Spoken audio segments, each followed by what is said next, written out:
Let's have a look at this thing. Sum to infinity, also known as the limiting sum.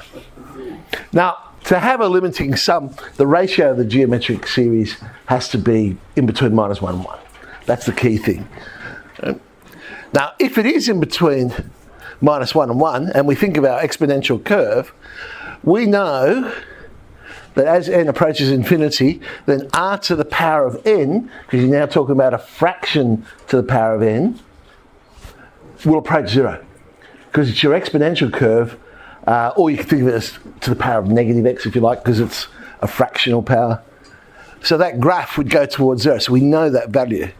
Basically what we're saying is it converges.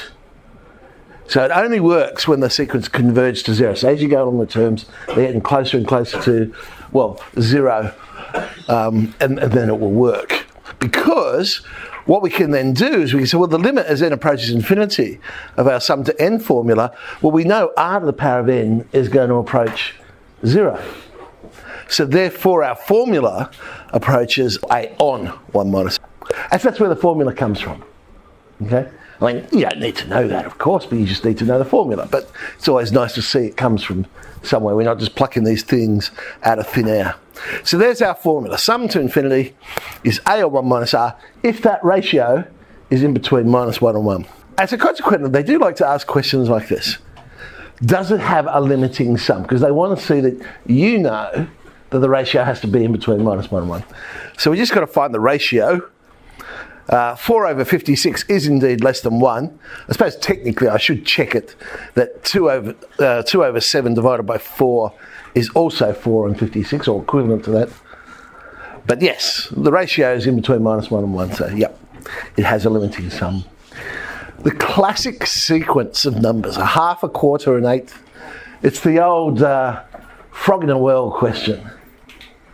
Yeah, you ever heard about the frog in the well? This poor little frog. It can jump amazing distances, but every time it jumps it gets a little bit tired and it can only jump half as much again. So it's at the bottom of the well and he jumps halfway up, but then he jumps a quarter of the way up, then an eighth, and the question is, does he ever get out of the well? Huh? Well, let's see. A is a half, R is a half, so A on 1 minus R, half on 1 minus half, which is 1. So no, he doesn't get out of the well. Because all he can do is jump the distance of the well, but not more than it. So the poor little frog, can you imagine, like he's going, yeah, I'll get out this time. You know, poor frog. Poor frog. Okay. Now, back to these sorts of questions, recurring decimals. It does give another way of doing this. And I must admit, I wouldn't use this method because we now know our quick way of doing it. We can just look and go, oh yeah, we know what that is. But if they ask us to find it by writing as an infinite sum, then we've got to rewrite this. So 0.36 repeater, we could write as an infinite sum.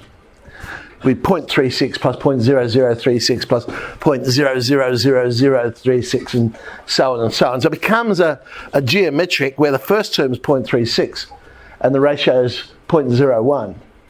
And we can sub that into our sum to infinity formula and we get 0.36 on 1 minus 0.01, which is 0.36 on 0.99, but we don't normally have decimals on decimals, so multiply top and bottom by 100 and we get 36 on 99, which is of course 4 on 11.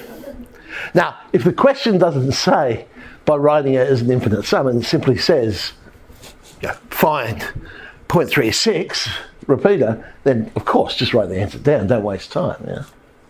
Okay, so there's 2 exercises to do.